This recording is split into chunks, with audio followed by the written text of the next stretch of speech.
All right, shall we start? I'm sure there's still some people arriving, but I think we probably should make a start because we have a live stream as well. So welcome everybody. I want to welcome you all here in person in the room to the 9th European Marine Board Forum, and also to the people online. Very welcome here as well. I also want to thank the Institute for Natural Sciences of Belgium for hosting us. It's a really nice venue, and you'll definitely see, if you haven't been for coffee yet, the dinosaurs as we're going. And unfortunately, the people online will not be seeing the dinosaurs, but you know, hey ho. So maybe I will go to the next slide. There we go. So I am your moderator for the day. My name is Sheila Heymans, and I'm the Executive Director of the European Marine Board. So I will be leading you down this path today. I will just quickly go through some housekeeping rules for the people in the room. There is no fire alarm expected. So if we hear a fire alarm, please actually go out and we gather in front of the front door. There's no smoking, obviously, inside, but there is a smoking area outside the front door if you need to go. There's also toilets outside of the door. You might have seen them, I think, mostly to the right as you go out. There is a Wi-Fi available under museum. I think in here the museum Wi-Fi works and it doesn't need a password. There will be microphones if you're going to ask a question in the room. Please wait for the microphone so that the people online can hear you as well. Please don't wander off in the museum. You do have to buy a ticket if you want to see anything but what you see between here and the coffee room, which includes the dinosaurs, so you're okay. You are permitted to have some water in the room, but please no other outside food and drink. And please keep your name badges on so that the museum staff know that you're not just randomly walking around. So that's it for the housekeeping rules for the people in here. For the people online, and if you are going to be posting, please do use our hashtag, hash EMB Forum it is. If you are online, please use the Q&A to ask questions in Zoom. One of the staff will actually speak, ask your question for you. So I think Paula will ask the question for you. And please do include your name for the people online and your organization so that we know who is asking the question, and who the question is for when we get to the panel discussions. For everybody in person and online, please be aware that we are recording this, and it will be made available on our YouTube channel and on our website afterwards. And as I said, please use the hashtag EMB Forum if you're on social medias. So that's it for housekeeping rules. I will go through the agenda quickly just to give you an overview. We will have an opening session first with some keynote speakers, then, or actually just an opening session with a description of the Marine Board. Then the first session with setting the scene, the importance of the resilience at the land-sea interface. Then we will have a coffee break. Then in session 2, we will be talking about the pollution that happens at this land-sea interface, how it crosses the interface. We'll have lunch between 1 and 2:30. From 2:30 onwards, we'll have the third session, which is about coastal adaptation and livability at this interface, at the land-sea interface. And then at about 4:15-ish, we will be closing. Then we will have a reception for the people in the room, and unfortunately, the people online just has to go back to their daily lives. And then for our Marine Board members, I think we also have a dinner. So, but that's just for the members of the Marine Board. So that's it. There's also, I think, a QR code for the people online, which is on the slides. If people want to look at the agenda, you should be able to see that. But maybe we'll just go to I need to go to that side of my notes. Yes, I was also meant to say that I'm really happy to say that this event is endorsed and supported by the Ocean Decade, or it's endorsed by the Ocean Decade and Mission Ocean event, and it's a Mission Ocean event. So then going to the opening session now, I want to welcome Fiona Grant, who is the chair of the European Marine Board. Fiona is going to give you an overview, and maybe I can ask her to come up. Thanks, Fiona.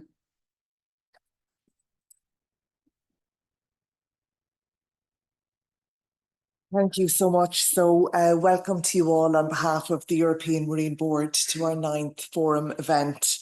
I'm just really glad that so many of us, or you, could be here today, and also to those of you online. So as you all know, there's a lot going on in Europe at the moment with the Ocean Pact and with the Water Resilience Strategy, and a lot of focus and attention on coastal communities. So it's very timely for us to really discuss this event on addressing coastal and water resilience on the land-sea interface. As Sheila mentioned, this is a decade-endorsed activity and a mission ocean activity. So I'm just going to give you a very short overview of the European Marine Board for those of you who are less familiar with us. So we work on the marine science policy interface to provide advice on future research and policy needs related to marine issues. We are an independent and self-sustaining body, so we were set up in 1995 and became a legal entity in 2017. And we like to say that we have a European focus with international connections and national outlook also. So the Marine Board itself is a unique European think tank, and it's a partnership of major marine and oceanographic institutes, research funding agencies, and national network of universities. So all in all, we have 38 members from 19 countries across Europe, and we represent well over 10,000 researchers and technical staff. We currently have a secretariat of seven members based in Ostend, hosted by Vliz. And our mission statement is that the European Marine Board provides a pan-European platform for its member organisations to develop common priorities, advance marine research, and bridge the gap between science and policy in order to meet future marine science challenges and opportunities. So as I said, we transfer marine science knowledge and recommendations to marine policy formulators, but we also transfer those policy questions back to the research community and ask them to respond to those. So how do we provide our advice? We do it through a number of different events and publications. And here's an overview of what we do. All of our documents, as we've said, online are available online and free to download. So our Eurocian conferences are multiple day events that typically happen in conjunction with presidencies, and they're co-organised by the European Commission. And yeah, we have organised the last few with a number of other networks like JPI Oceans and Eurocian, for example, and Euromarine. The Marine Board forums, such as this one today, are single day events which bridge the gap between the scientific community and policymakers and act as a platform for discussion and shared knowledge. Our brown bag lunches are typically 1.5 hours. These are more directed debates based on a topical area. And our science webinars tend to be 1-hour events held on the third Thursday of every month over lunch to present the science behind the EMB webinars. And as I said, we have our position papers, future science briefs, policy briefs, and science commentaries also. So just to give again an overview of our current activities, our deep sea and ocean health position paper will be launched next Thursday on April 11th. You can follow the QR code here for the working group on the launch event if you were interested in that. Our working group of experts are all independent and work with us to reduce our publications.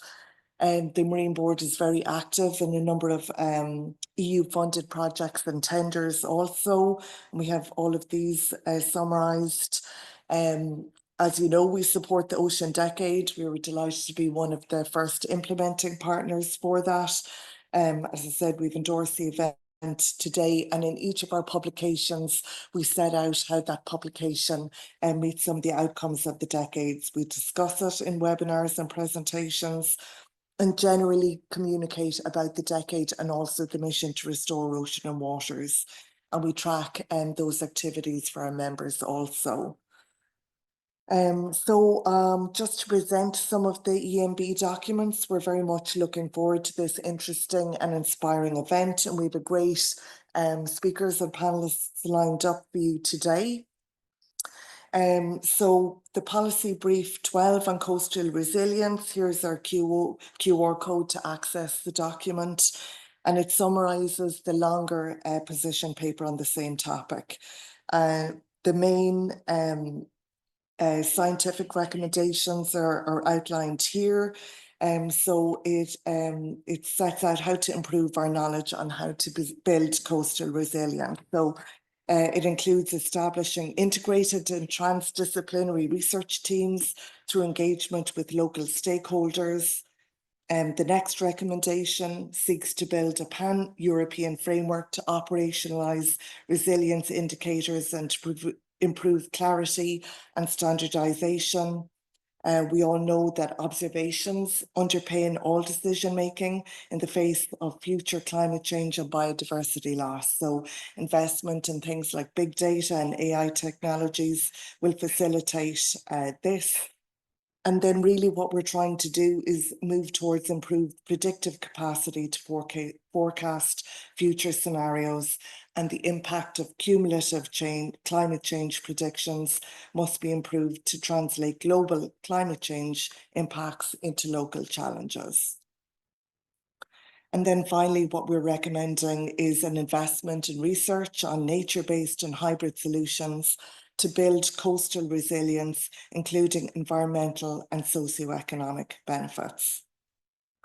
Moving on to the policy recommendations in the report. So it advocates to set out a requirement for a systems-based approach to coastal management, and notes that integrated maritime policy should be updated to include all aspects of the land-sea interface, and links between marine and land-based policies improved, which we know is a complex task.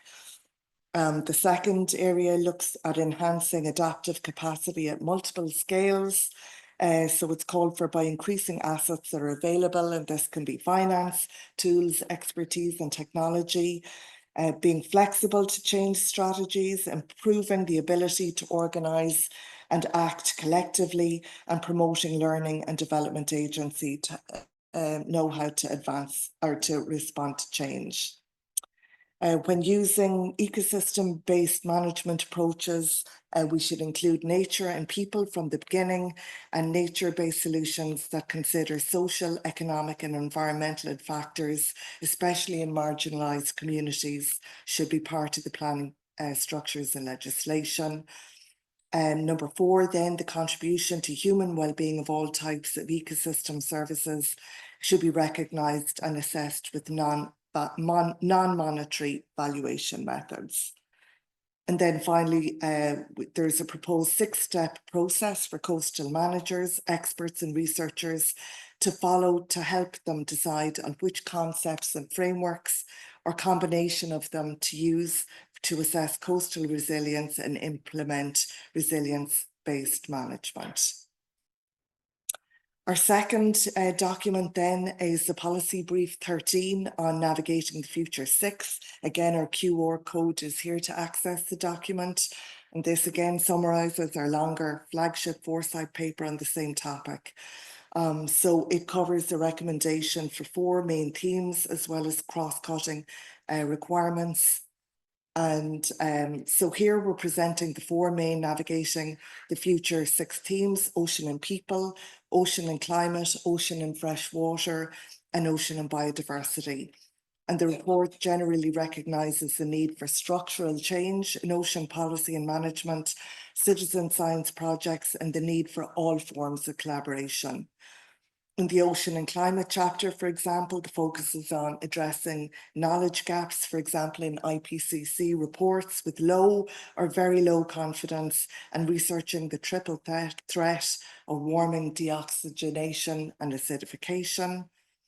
The freshwater component was very much included within the context of the mission to restore ocean and waters by 2030.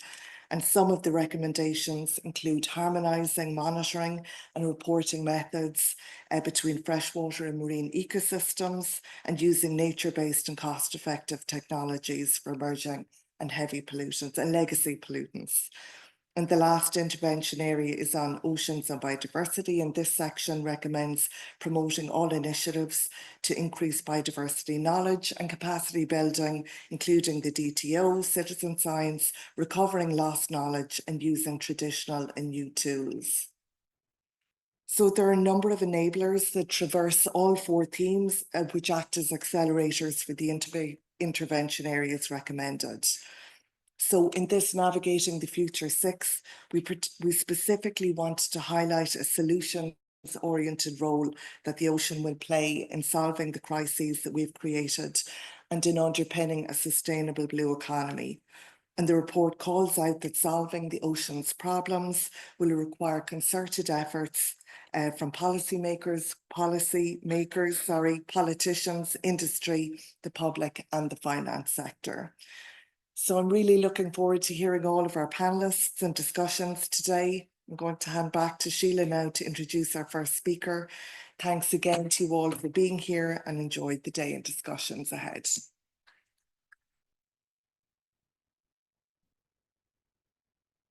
Thank you. Thank you very much, Fiona. I see we've already made up time, so well done. Thank you very much, Fiona, for giving us that overview. For the people in the room, we will have some of these documents available at the coffee break when we go to the other room. But for other people, there's also, you can go to our website and download it. The QR codes were there, but you can just go to our website as well. And now I would like to introduce Polyvios Eliofotou. I'm sorry, I'm sure I didn't pronounce it correctly, but it's as good as I'm going to get it. He is a cabinet expert for the Commissioner for Fisheries and Oceans, and he will give us an overview of the Oceans Pact, I think. So the floor is yours.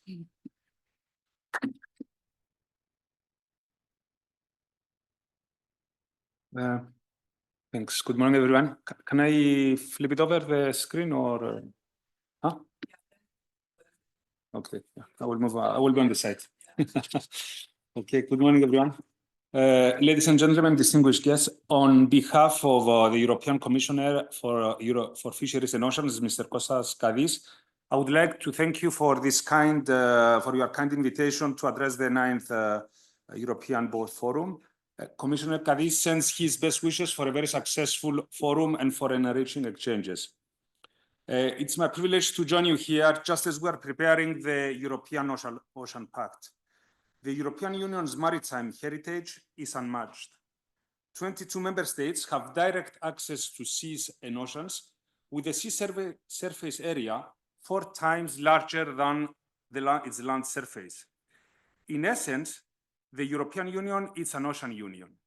The ocean has shaped our past, sustains our present, and will define our future. It is a source of life, a pillar of our economy, and a mirror of our shared destiny. It gives us food, jobs, and security. It connects our nations and enriches our ecosystem, fuels our trade, and inspires our culture. But the ocean equilibrium, though, is fragile. We have climate change, pollution, land-based activities, and biodiversity loss, which they're all putting pressure on marine ecosystems and threaten the Earth's largest climate regulator. Ocean waters are warming and getting more acidic. Our fishery stocks are declining and our coastlines are eroding. Moreover, new security threats are emerging and security challenges and threats are emerging, and the delicate balance of life in the ocean is at risk. We are encouraged to see that a number of these topics have already been and will be at the center of discussions in today's sessions. The European Ocean Pact will be presented in June at the United Nations Ocean Conference in Nice. It will be the EU's blueprint for restoring and protecting our ocean while unlocking its full economic and social potential. This is why it's very important to engage with all stakeholders on the design of the Ocean Pact. I think this is also in line with some of the suggestions you make to involve all involved parties from the very early stage. And this is fully in line with the European Union's ocean governance model, which has always been grounded in collaboration. And this is its greatest strength. There has already been a call of evidence between 28th of January up to 17th of February, which saw 861 unique responses, thus highlighting the strong public interest in ocean policy from the EU and beyond. Building on this, the high-level Fisheries and Ocean Dialogue and the European Oceans Day took place on 21st of February and in early March, respectively. These extensive consultations confirm the growing pressures that the ocean is facing, and that now is the moment to act. Through innovation, knowledge, and collaboration, we have the tools to turn the tide. Protecting ocean health will be a key pillar of the Ocean Pact. Oceans are a global public good, common good, vital for climate regulation, biodiversity, oxygen production, sustainable development, and strategic interest. Expanding the EU's marine knowledge framework, one of the Pact's main strategic objectives, will provide necessary insights for a responsive ocean policy that can tackle our varying challenges. The Ocean Pact will recognize this and will aim to consolidate the multitude of activities that have already been taking place. Boosting the competitiveness of the European blue economy, driving innovation and job creation in key blue sectors will be another key pillar of action. Let me go a bit off script here to say that as Europeans, we should be proud of our European blue economy and our European blue innovators. I think they're in the avant-garde of global developments, and we should try to support them as much as we can collectively. At least from our side and from the Commissioner's side, this is the intention. As we continue this journey together, we must ensure also that no one is left behind. Therefore, we do agree that coastal communities and cities will be at the core of our policy. Their resilience and well-being are essential, not only for the ocean's health, but also to the success of the blue economy that we aspire and we seek to strengthen. In this process, we crucially also secure a source of healthy food. On this point, let me share with you that we have already released the latest EU barometer to assess public opinion on consumption of fishery and aquaculture products. We are all consumers and we are all committed very much to contribute to EU food security. Now, the demand for maritime space and marine resources is increasing. And sometimes we've seen that it has already created some friction, especially in certain geographical areas. Thus, there is a need for a careful balancing of interests to ensure a truly sustainable development of blue economy. This is where the role of maritime spatial planning comes in. And since the adoption of the EU Maritime Spatial Planning Directive in 2014, 20 out of the 22 member states have already adopted maritime spatial plans, and the rest, they have one in the pipeline. To promote the sustainable use of maritime space, the directive advances an integrated ecosystemic approach, which is very much in line with what you suggest also, taking into account the land-sea interactions. Moreover, the EU has set high objectives and ambition on decarbonization, on renewable energy, with offshore wind to play a key part, but also on other forms of marine-sourced energy, on nature restoration and conservation, and on sustainable fisheries. To conclude, the European Ocean Pact will consolidate this multitude of efforts which exist in different fronts. It is our commitment to act, not in isolation, but as a united front. As we strive to build vibrant and sustainable sectors, we must remain committed to the principles of innovation, collaboration, and sustainability. It is a pledge to embrace innovation to support our coastal communities and enhance their adaptive capacity to restore balance to marine ecosystems and to secure the future of the blue economy. The European Marine Board Forum takes place at a very timely moment, not least following the publication of the EU Preparedness Strategy, where enhancement of climate adaptation is one of its key objectives. We encourage you to keep innovating, keep observing, and keep collaborating to meet our shared objectives of climate leadership, competitiveness and resilience through an impactful European Ocean Pact. Thank you. Thank you very much, Polyvios. I wonder if you want to, do you mind staying if there are some questions? I see we have a little bit of time, so I don't know if you would mind. Yeah, I hope I can answer them. If not, At least you can take them back if you can't Yes. answer them. Do we have any questions in the room or online? I know I'm going off script, sorry, Paula, but we have time, so none let online. me then just maybe I can Yeah, make yeah. a couple of extra points. I mean, the European Ocean Pact now is still in the process of being prepared. So I guess all of you have different interactions with our Commission services, with your presence in different fora, part of this one today, of course, and also in other events. Please come forward and share your views. They will only enrich and support us in our efforts to put in place something which is will be meaningful and which will have a real impact. And at the EU, I mean, our President von der Leyen has already mentioned this. We're a reliable partner. Everyone can knows what can expect from us. And we try to include and be collaborative. So I encourage you, when you have ideas, different forms, bring them forward. It doesn't mean that everything will be taken into account as such, but it will enrich this process of our efforts to put in place something which is meaningful and which will have a real impact. And this is also the wish of the Commissioner, who wants to put in place something which is not just going to be another empty headline, but something which will address the challenges we are facing. Yeah, I have a question. Yes. In the letter from President von der Leyen, there was also a mention of that the Ocean Pact needs to include, ocean knowledge. So I'm assuming that this will be also taken into account. Absolutely, yeah. And I think something like Commissioner Cadiz mentioned. I think you had I don't know if you had the chance to interact with him. He mentions on every occasion. I mean, also drawing from his background as an academic person. Yeah.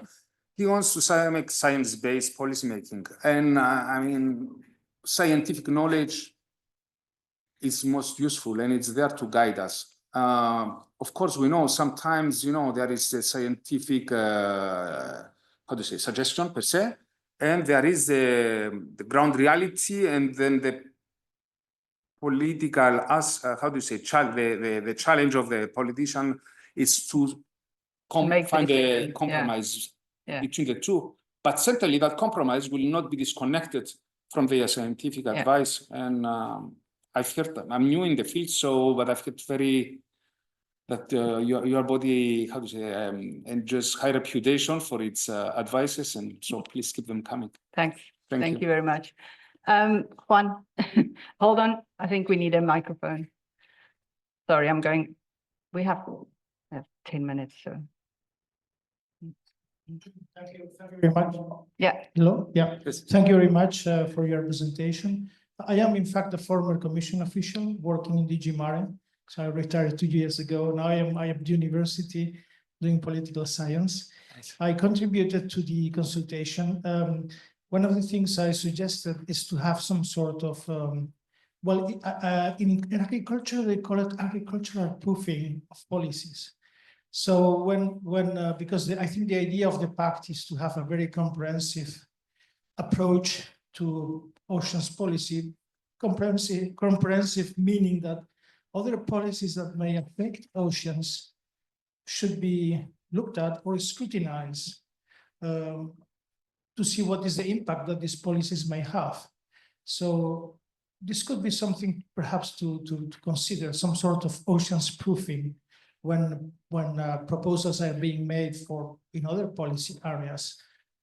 This agricultural proofing is in the better regulation toolbox that Commission services use to prepare their policy proposals. So you could have perhaps an ocean proofing. And then also another thing important, you mentioned knowledge.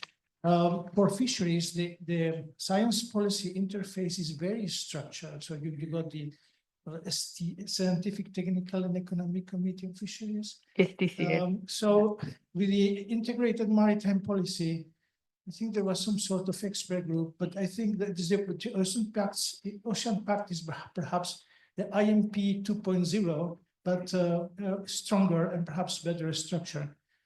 The opportunity to have such an integrated maritime policy, but much. But that's exactly it. And to have some sort of group of people, experts, but in a very structured manner that could advise the Commission when having policies that affect the ocean or oceans or policies on the ocean. Thank you. Yeah. So I missed your first name is what?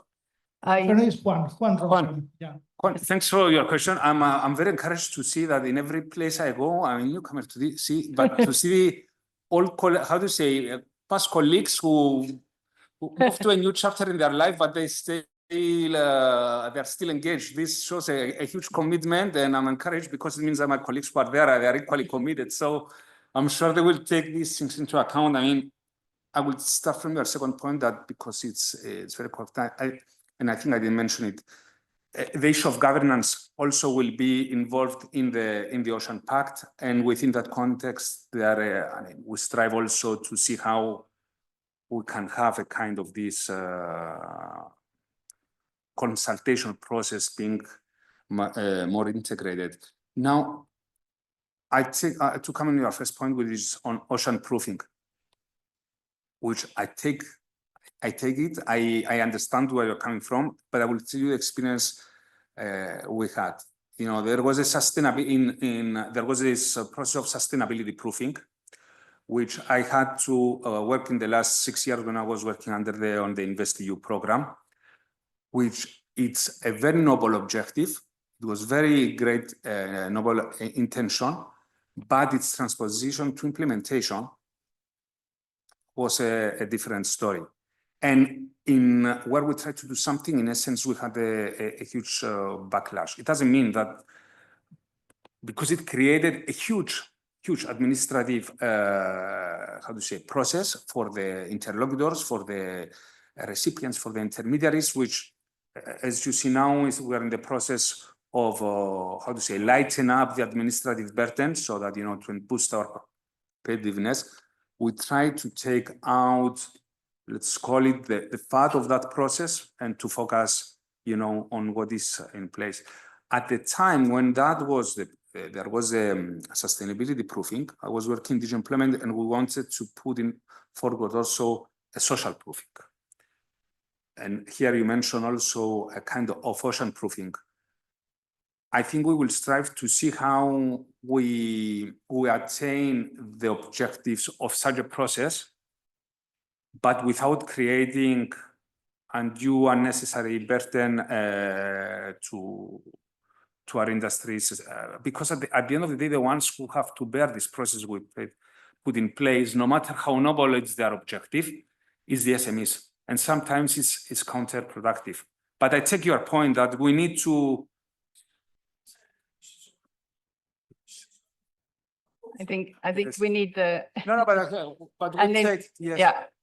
Internally in the Commission, yes, certainly. I mean, there is this, and there are so many services involved in the consultation process. So, yeah, we will do our utmost in any case to filter properly and to integrate properly. I mean, all the input we get, and the governance. It's one of the key pillars of that of this pact. I think. Do we have any other questions? Maybe we'll end it there. Thank you very much. Thanks a lot. Polyvios. Yeah. Thank you. Thanks.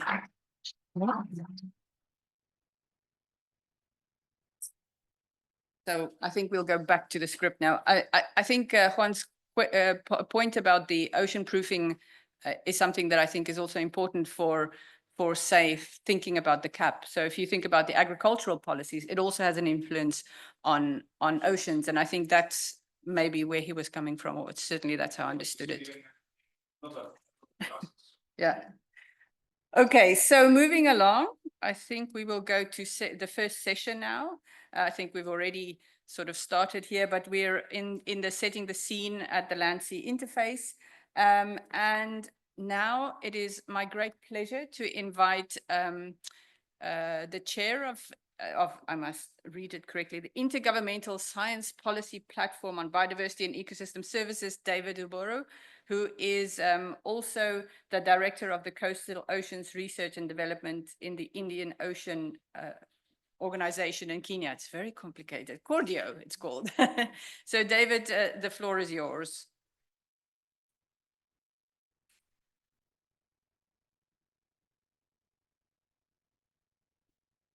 Good morning. Thank you very much, Sheila. Thank you for inviting me here. And I seem to specialize in having acronyms that are completely, the acronyms are good, but the full names of the organizations are awful to get all the way through.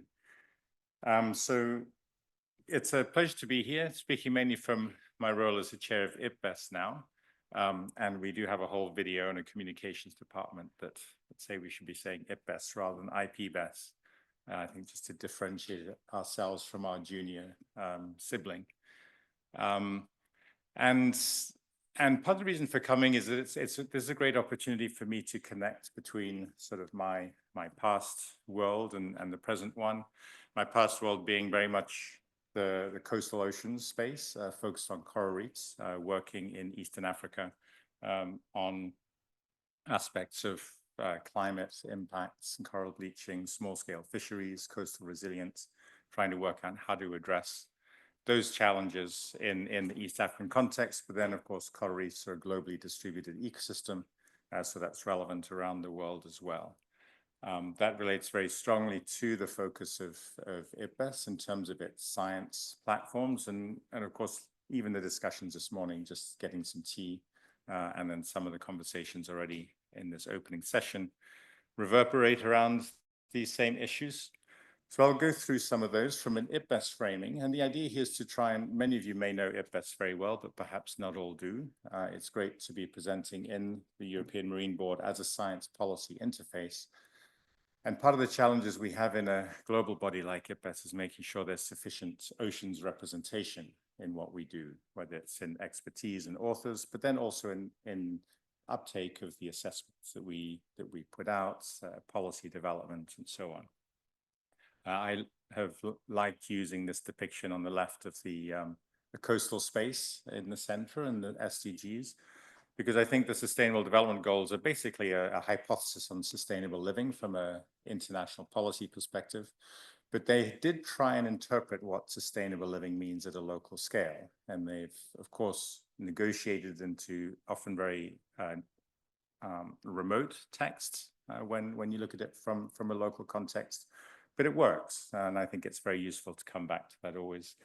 And a lot of my intent in this with climate change and with the changes we're seeing is to really go for so I come from the conservation community as well in terms of partnerships. But rather than trying to protect the spaces that are remaining, we really need to address the drivers of decline, because otherwise those remaining spaces always sort of just get impacted as well. And this is what I've really seen in the IPBES context, from being a field scientist looking at coral reefs and their decline. And because of our somewhat internal focus in doing that and our failure to really come out into the policy space effectively, I found that the IPBES framing is very powerful. I came into IPBES through the global assessment in 2019 there. We've produced now 13 different assessments. I'll summarize a bit more the last two that we approved in December last year, 2024. That was our first plenary in Africa. It was in Namibia. So that was a big moment for African countries, and with having the first African chair as well. So I'll explain a bit more about those, as given sort of some guidance in terms of the topics and the land-sea interface. And so it does connect very well with the framing that we use in coastal zone planning, in integrated management of coastal marine spaces. So it fits very well. And we have some upcoming assessments. I'll come back to those towards the end as well, just for the potential for connections in looking forwards. We have a conceptual framework that was developed, which has been in 2015, it was published. It took about 2 or 3 years. And what IPBES has done is not only do we synthesize science, peer-reviewed science in our assessments, but we have a very strong and try and make it an equal or equitable focus on indigenous knowledge and local knowledge, traditional ecological knowledge in the various spaces that we pick up information from, and procedures to do this. So really at the forefront, and this is what has attracted me to IPBES, is really being at the forefront of integration of science and other knowledge systems as well, to try and balance those. But our conceptual framework is very inaccessible for many other people outside of the IPBES framework because of the terminology. It's very effective at synthesizing and integrating science, but it does need translation for moving outwards.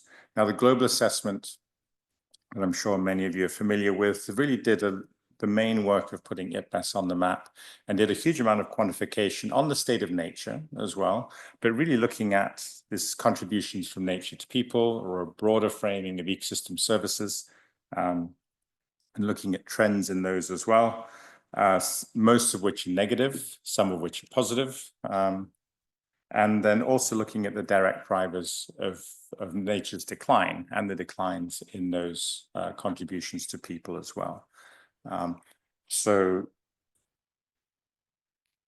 But I find in looking at this as the chair now, because I come into much broader context for talking about our science, that it's a bit more helpful to use framing that is, one, policy relevant. So the Sustainable Development Goals, that's the overarching global framework that we have coming from Sustainable Development Paradigm, which looks at the relationships between nature, economy, and society. And then interpreting our findings from this basis. And the Sustainable Development Paradigm does fit into this space relatively well. Those contributions from nature, really the some of which we commoditize. These are instrumental values we extract from nature. Some oceans, of course, fisheries are one of the main ones, but there are many others as well. And this also lends itself to a very direct narrative that I think is very accessible to stakeholders, to countries. And when you look at those three contributions from nature that are increasing, so those are three classes, so that's energy, food and feed, and material use. Those are the primary commodities in our economic system. So it's a direct sort of suck of nature through economic actors to provide benefits to society that essentially delivers the direct drivers of decline that affect everything else. And of course, that's no surprise. We know that, but it helps to have a sort of a system framing or a narrative that is very consistent. And the global crises we are facing are basically because of this system. So a lot of us in biodiversity or in science, natural sciences, have been working on the nature sort of layer at the bottom.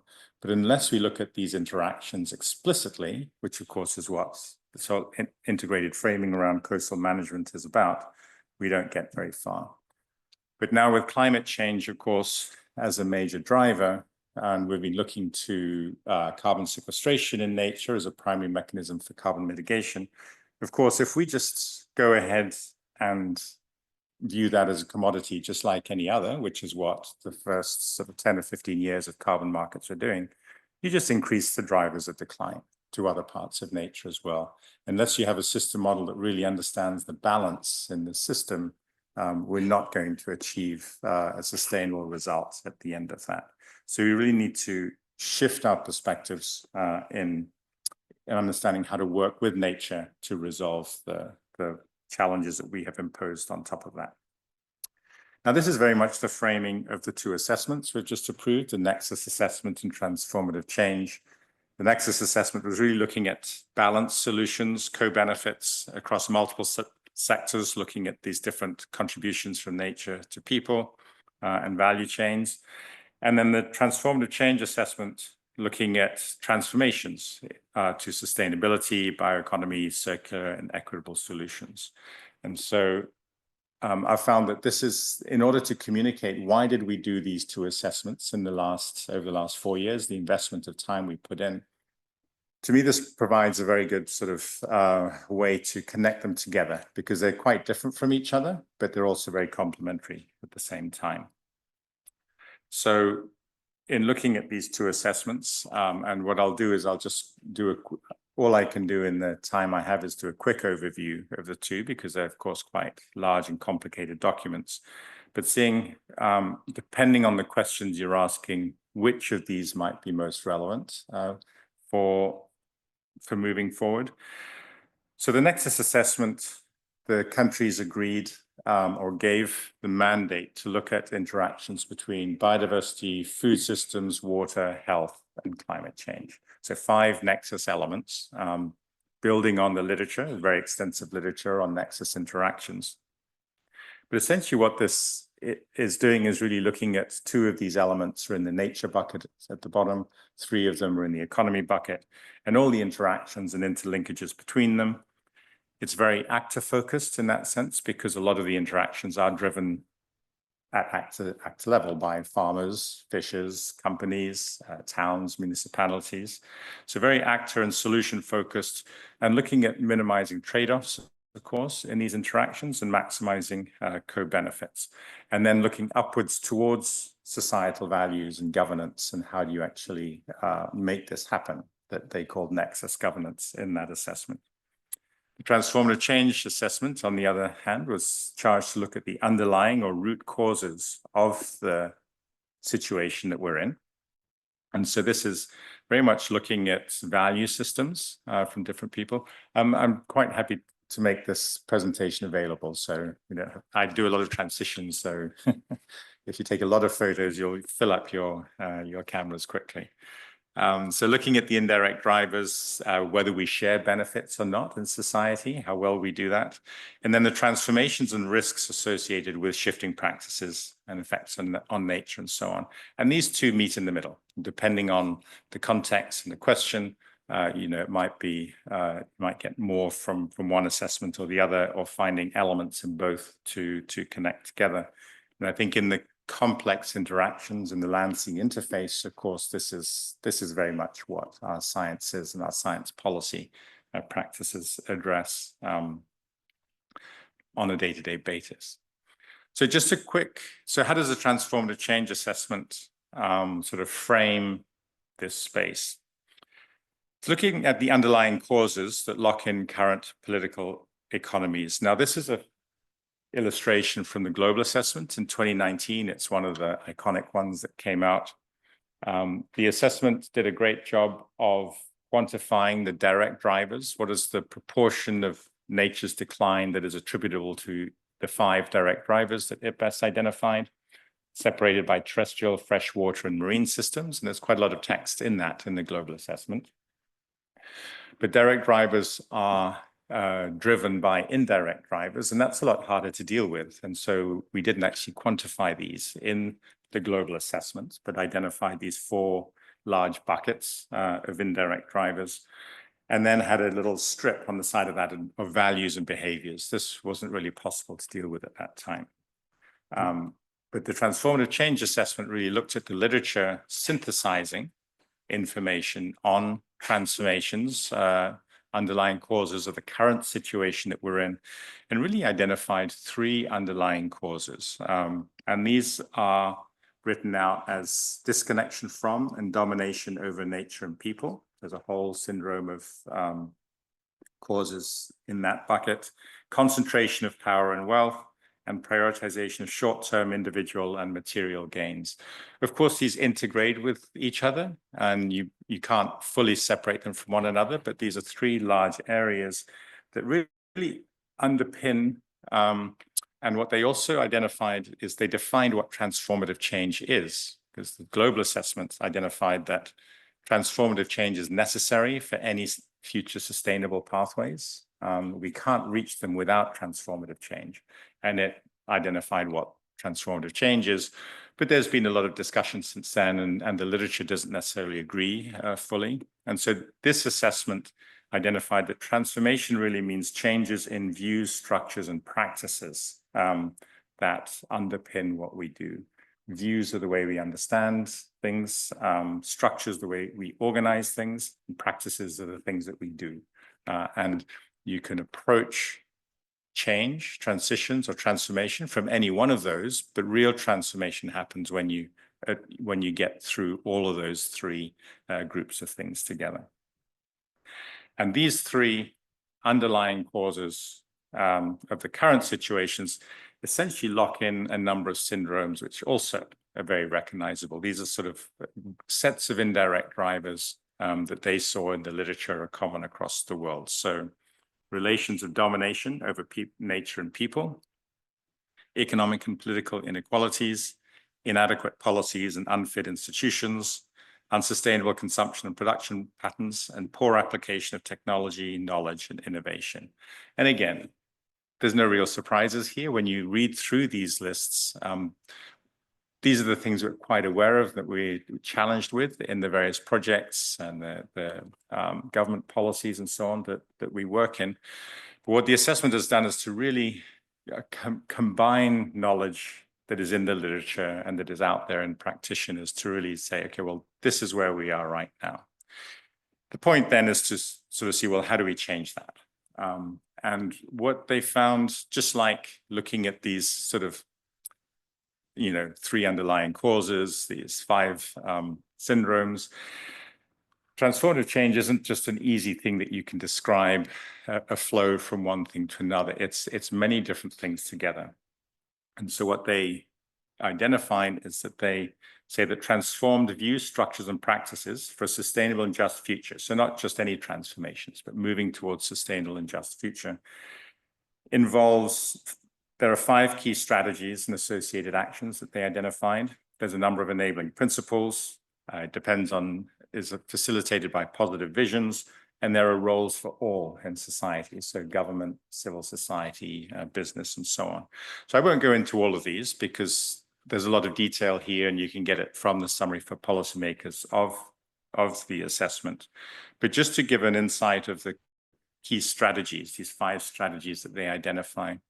And I think this is really useful because I think what has happened in the past, so again, coming from a biodiversity science and conservation background, we've tended to focus on a part of strategy 1, so conserving and regenerating places of value to nature, but this adds and people. So the people-nature dimension is critical to integrate at all times, and that's a real sort of foundation of IPBES's work that is really important. And then the 5th strategy as well is something that, you know, shifting views and values to recognize human nature interconnectedness, for us to value nature, to want to be in it, and so on. I think that's sort of understandable as well. But I think these 3 ones in the middle are really where the rubber hits the road in dealing with the complex economic and policy challenges that we have. So that's really addressing sectors that are most responsible for nature's decline, so really understand what is about fishing, aquaculture, marine transport, energy, and so on, that really have to shift towards sustainability. And it has to be systemic. It can't just be bit by bit. These are underpinned by economic and financial paradigms. So how, you know, the logic of our economic and financial systems is clearly works against nature. There's a lot of talk about that as well. So we have to shift that systemically to work for nature and social equity. And then, of course, the governance systems keep these in place, and we need to shift these governance systems as well in the directions of being inclusive, accountable, and adaptive.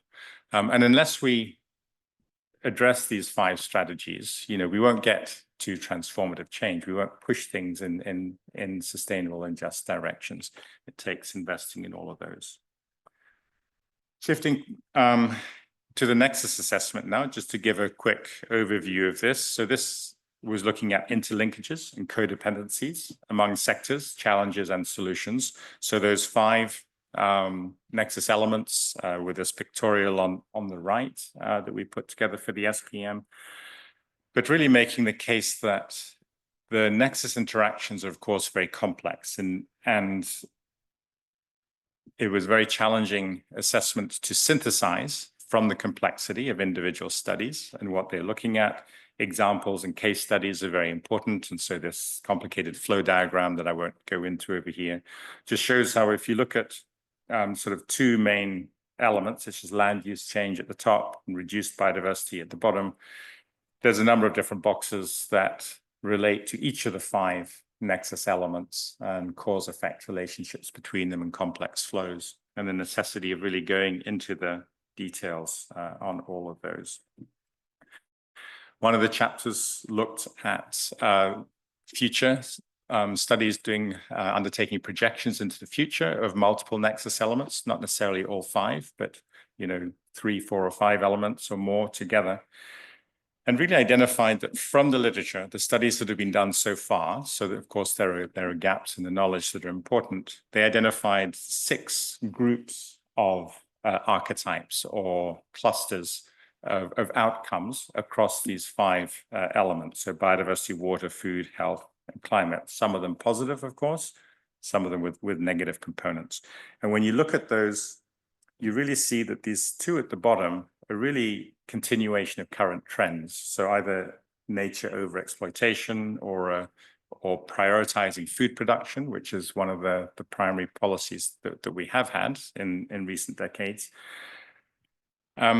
Indirect and direct drivers result in substantial negative outcomes across the nexus elements. Then there's a number of scenarios that prioritize a single element. So either in this case, there's literature on conservation, climate change, or food as priority actions for interventions.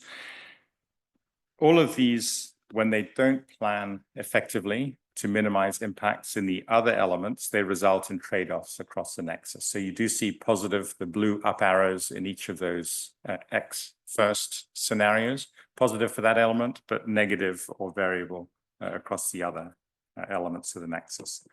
But positive outcomes are possible for people in nature when integrated and timely options are considered to minimize trade-offs and to maximize synergies across nexus elements.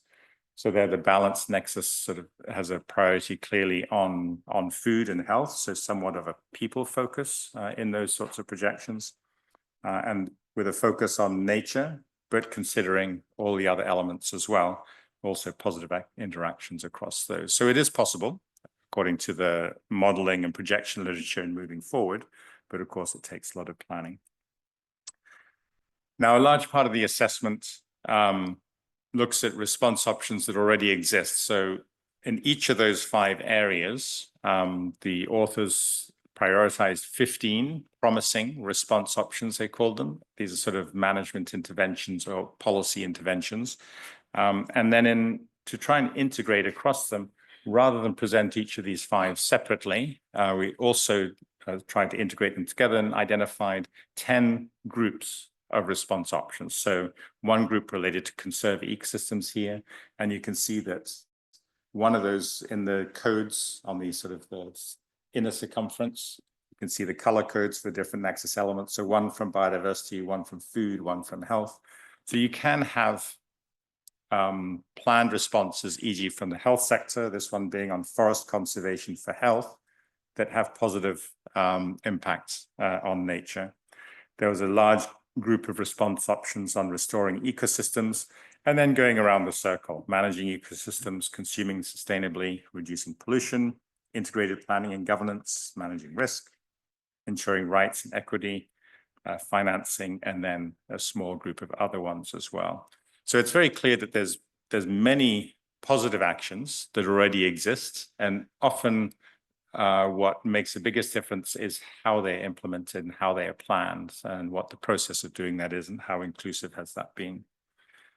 I looked through the list just to see the range of ocean or marine related options because there's always a concern that there's not enough ocean content. But in fact, when I looked across these, there were 71 of them, I think, in the end. So here are 19 that either explicitly or very directly relate to ocean and coastal applications and sectors. So there's plenty of content in the assessment already that is relevant to the land-sea interface, as we're discussing here. And of course, these are just the most promising ones. These are the ones that there's good literature on. So it's not an exhaustive list. There are many others as well. And I won't go through all of the full list over here, but you can see it on the slides later. But I think the last thing I'll mention really is that the main finding is that it's about the how of the implementation as opposed to the what specifically.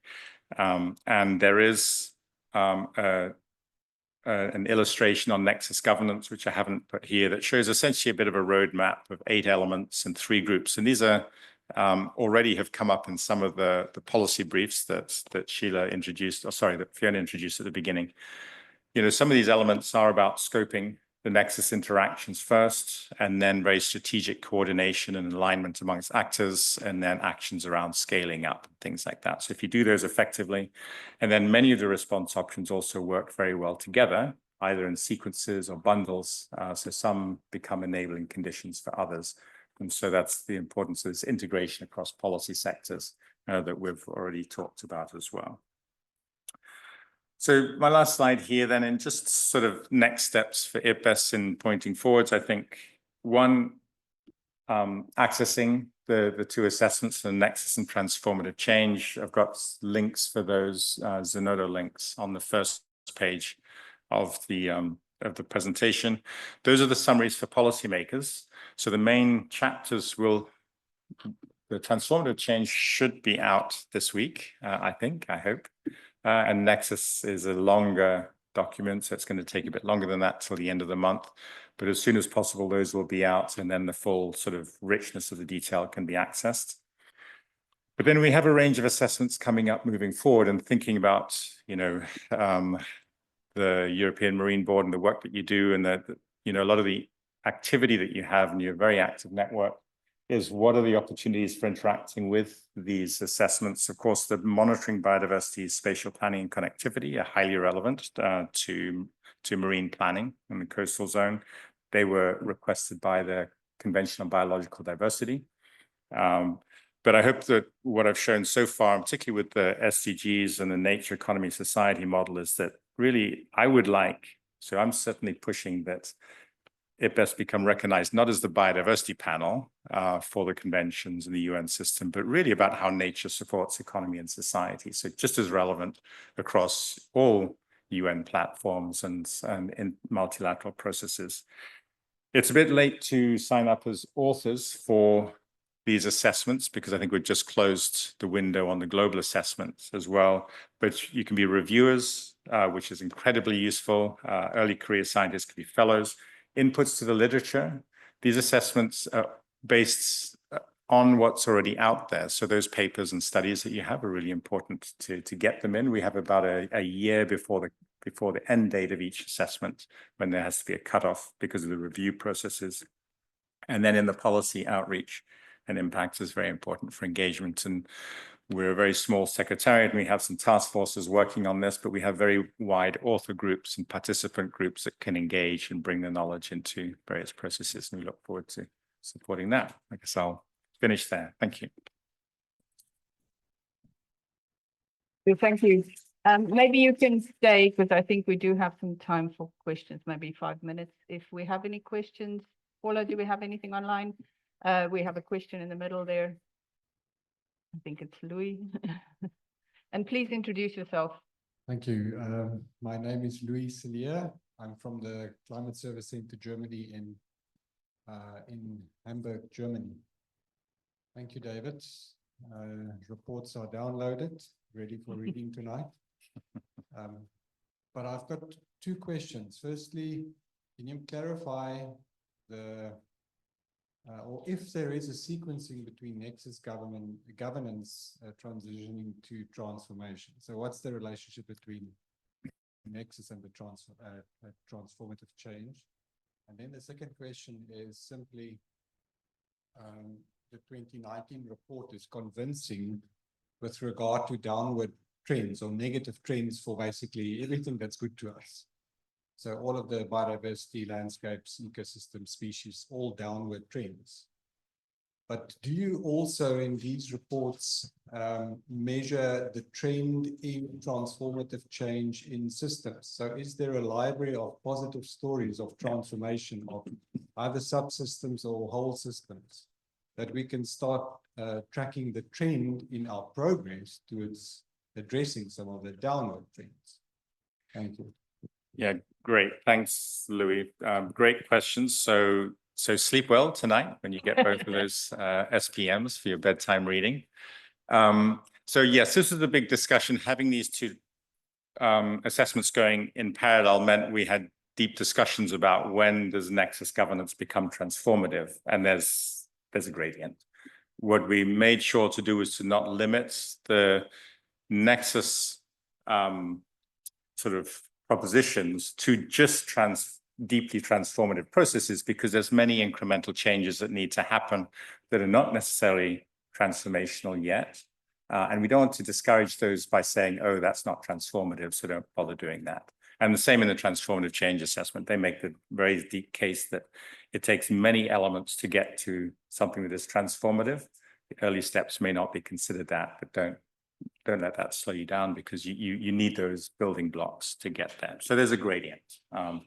And you'll see that discussion in both of the assessments.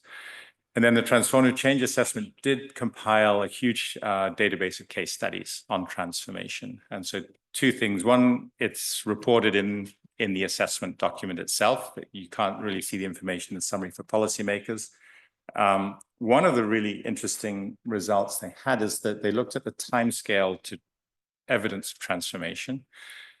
And the vast majority of the case studies, some were less than a year, some were more than 10 years, but the vast majority were 1 to 10 years. So you can see evidence of positive transformation quite quickly, because that's really important in motivating continued investment for the larger transformations that may come later.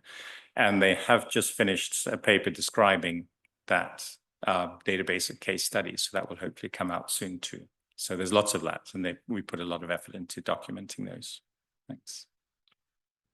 I think we have one question online, and then I think sorry. Yeah, we do have a question online. They ask, do you have solutions with regard to the ocean land specific to the West African coastal areas? Thank you. So yes, we do. So of course, this is one of the big challenges of global assessments, is that they're global in scope, but of course the challenges of and implementation tends to be very local. So to address this challenge, one is the nexus assessment really did take a very strongly local focus, as the transformative change with the case studies that I just mentioned. We abstract or generalize the findings. So when you look at the summary for policymakers, it's hard to see that localization, but in the main text of the assessments, there is a lot of localization. And the last thing is that with the case studies in both and the response options in both assessments, it's key to look at the examples as prototypes, I guess, or examples of how to do something. So if your context is slightly different, you can adapt the same principles to implementation in your local space. But I pulled up this slide, and in West Africa, just as in East Africa, you could implement many of these cases. But of course, you have to customize to the local context. Yeah. All right. I think I'm going to stop it there. Torsten, you can ask in the coffee break. All right. Thank you very much. Oh, we've lost our screen. Oh.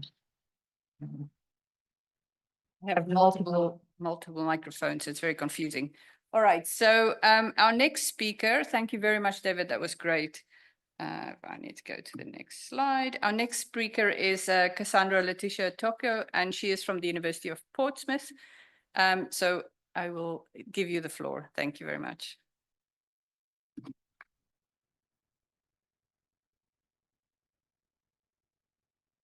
Thank you for this introduction, and thank you to the European Marine Board and Royal Belgium Institute for Natural Science for the invitation and for hosting us today. I'm delighted to be here with you today to speak about lens interactions in European marine governance. So before we get into the detail, let's first decide what mean by lens interactions.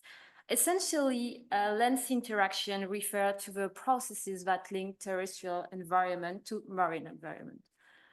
Lens interaction are not clearly defined in European legal instrument. But since the adoptions of the Maritime Spatial Planning Directive, several researchers have attempted to define the concept, as Kidd and Hall in 2020 who define lens interaction as dynamic and complex interaction through which biogeochemical processes, socioeconomic activities, and governance frameworks present opportunity and risk on the environment, resources, and activities on both land and sea. The coast is where this interaction takes place, what we call the land-sea interface. This area is particularly exposed to severe pressure from both human activities like urbanization and from natural events, often linked to climate change. So now we have said that, what is the link between land-sea interface pressure, land-sea interaction, and governance? Well, everything. Not taking into account land-sea interaction means considering land and sea as separate and unconnected environments, and adopted policy that fail to adequately address the challenges at the land-sea interface. However, taking land-sea interaction into account means considering land and sea as connected environments and to have an integrated approach across land and sea. This means having a governance approach that is coordinate and coherent across land and sea, and to adequately address the challenges at the land-sea interface. In European Union, the Maritime Spatial Planning Directive was an important step for land-sea interactions. This directive marked an important turning point for the integrations in European legislations. Before this, land-sea interactions only have the subject of non-binding recommendations, such as the recommendations on the integrated coastal zone management in 2002. With the Maritime Spatial Planning Directive, member states are required to integrate the management of the land-sea interaction into their planning policy, including in marine spatial planning. So it is especially in the field of spatial planning that the integration of land-sea interaction has made the most progress.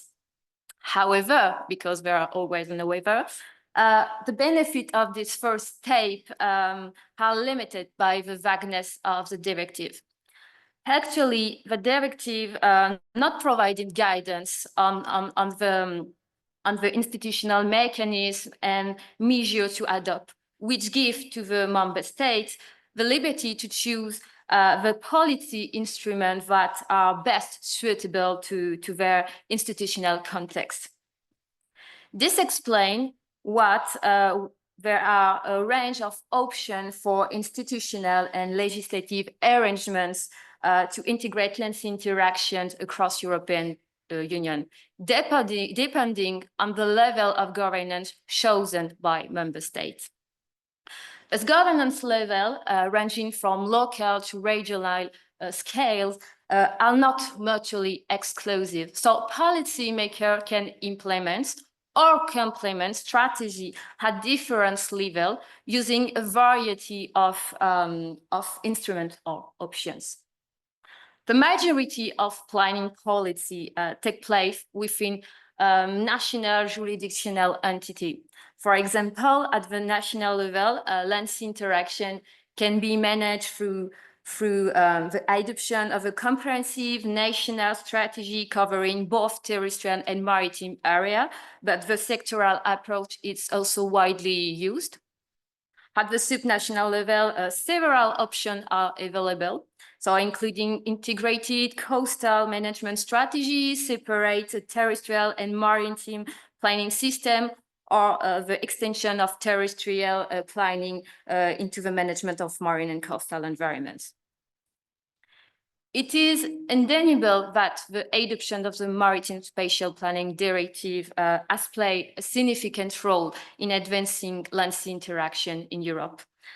But it is important to note that the legislative power regarding land, maritime, and or integrated spatial planning are often deeply rooted in long-term established tradition, predicting the implementation of Marine Spatial Planning Directive.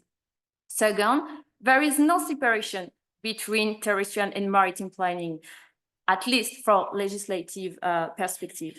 And finally, due to the fragmented experience of member states in governance of marine and coastal ecosystem, the integration of land-sea interactions into spatial planning has taken various forms and does not unfold on the same scale. As a result, the existing governance mechanisms for integrating land-sea interactions are mostly strategy or plan, which are very difficult to enforce. And in some cases, this leads to the inadequate considerations of land-sea interactions. This fragmented integration of land-sea interactions into marine spatial planning and more broadly in marine and coastal ecosystem governance can be explained by various challenges. This can be classified into 4 types.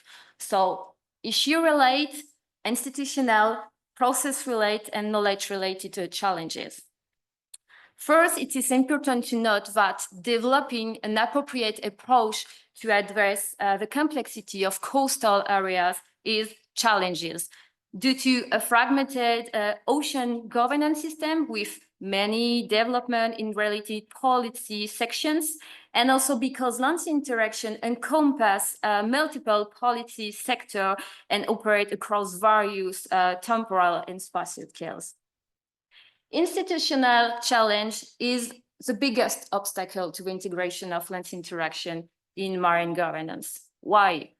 Because the separation between land and sea regulation is historically deep rooted in policy practices, because existing governance mechanisms and instruments in coastal area have proven insufficient in promoting the sustainable development of marine and coastal ecosystem, but member states have continued to adopt legislative and instruments that focus on very specific policy issues. Another reason is because there are an heterogeneity of practices and a lack of coordinating mechanisms, and because there is different and sometimes overlapping governance level.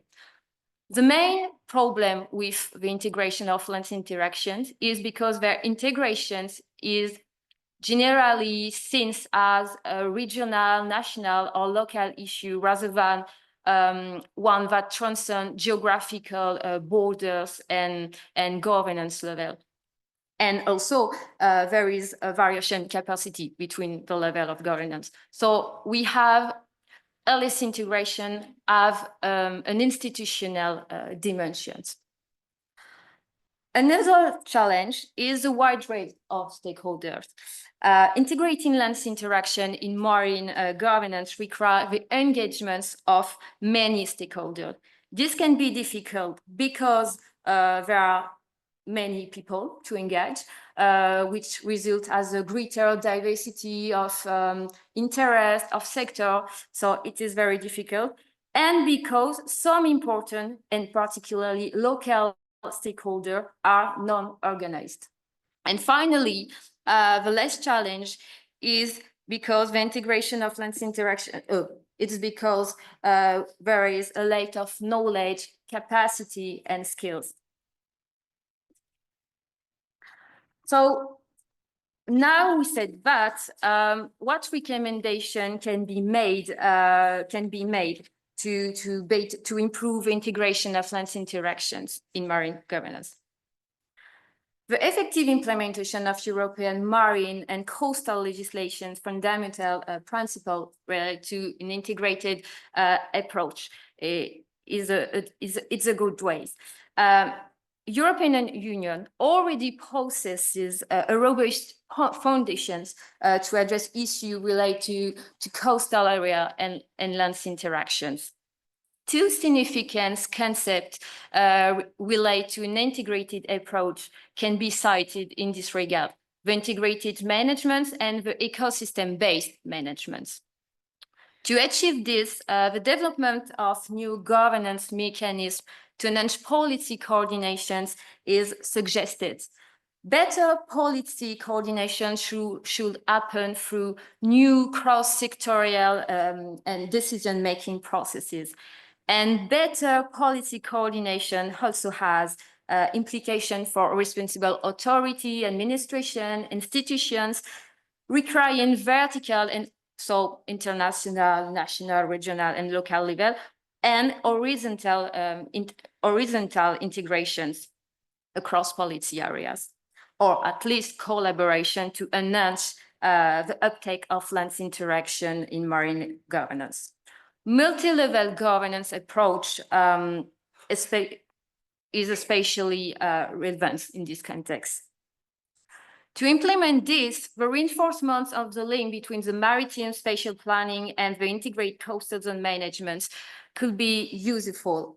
Collaborative processes, governance processes, and boundary spanners could be useful in this regard. And finally, the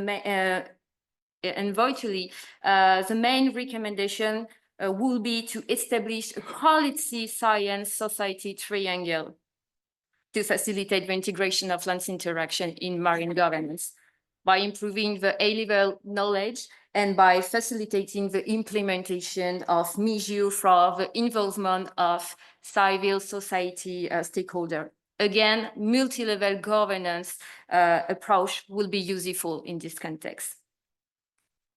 So to conclude, there is a diversity of approach to addressing lands interaction issue across European Union. The existing mechanisms are very fragmented despite the adoption of legislative framework at the European level. The example of the Maritime Spatial Directive has shown that at least 4 types of challenges to the integration of lands interactions in European marine governance exist. To overcome these challenges, the effective implementation of European marine and coastal legislation fundamental principles relate to an integrated approach, the development of new governance mechanisms to enhance policy coordinations, the reinforcement of the link between marine spatial planning and the integrated coastal zone management, and the establishment of a policy science society triangle have been suggested. There is no one-size-fits approach to addressing lands interaction issue, but some practices are more suitable than others. Okay, it is important to remember that. Valuable insight can be drawn from the European experience. And in this regard, Europe can serve as an example, or at least inspire other regions on the first step to take for the governance of the lands interface. So it is important to note this element. So this presentation is based on an article I published in 2024. It is a joint output of the Blue Green Governance and the Marine Safe Race project, 2 European funded projects. So the first focuses on the developing innovating land sea governance model, while the second aims to study, analyze, and understand marine socio-ecological system across Europe in order to improve the uptake of ecosystem-based management. So 2 objectives that are aligned with the recommendation suggested for better integration of lands interaction in marine governance. So I invite you to visit the website of this 2 projects and to read the article for further information of lands interaction across European marine governance. So thank you very much. I'm happy to respond to questions. Thank you. Thank you very much, Cassandra. All right. I think we have time for quick questions before I'm going to take Jill first, and then in the back, and then online. Jill, Please introduce yourself. Okay, I'm Gilles Ricollet, working at IFREMER.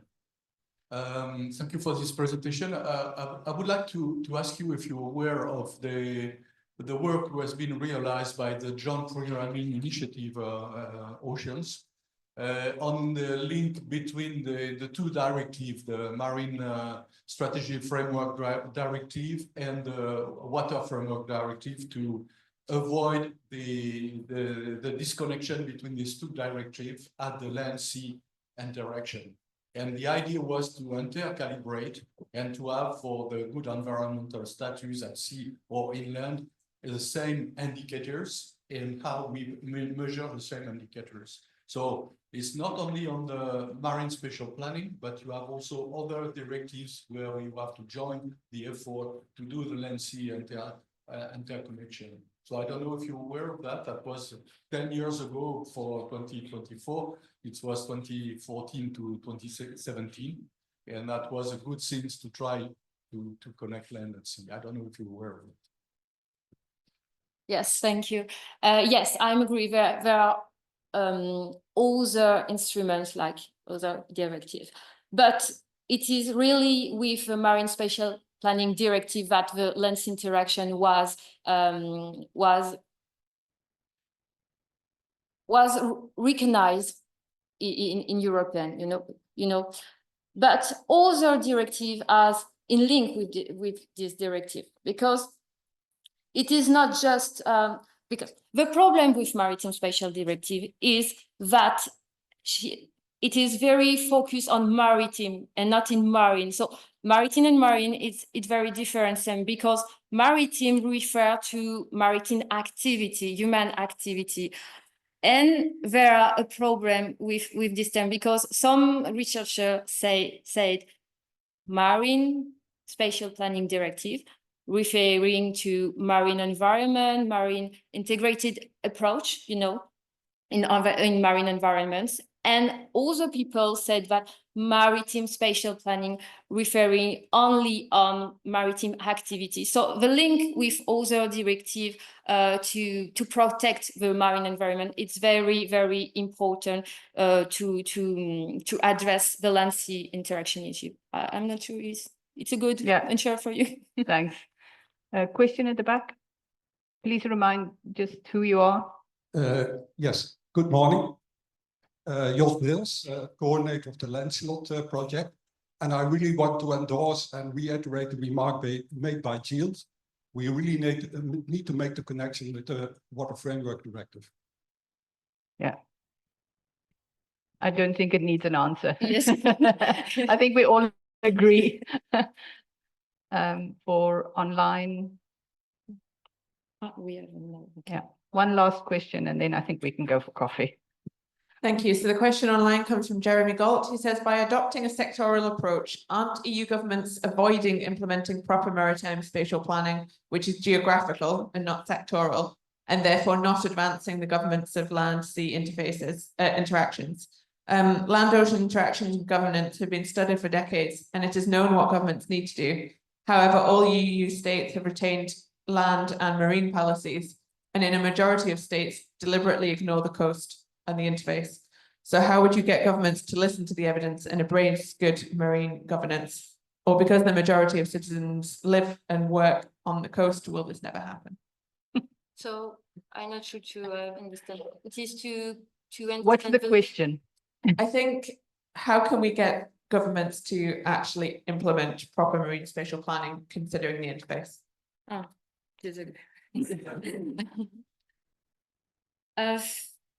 I have no real.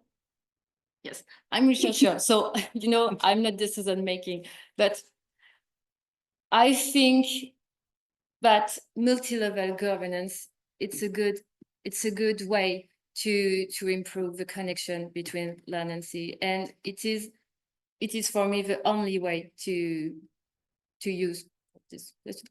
I'm not sure to be.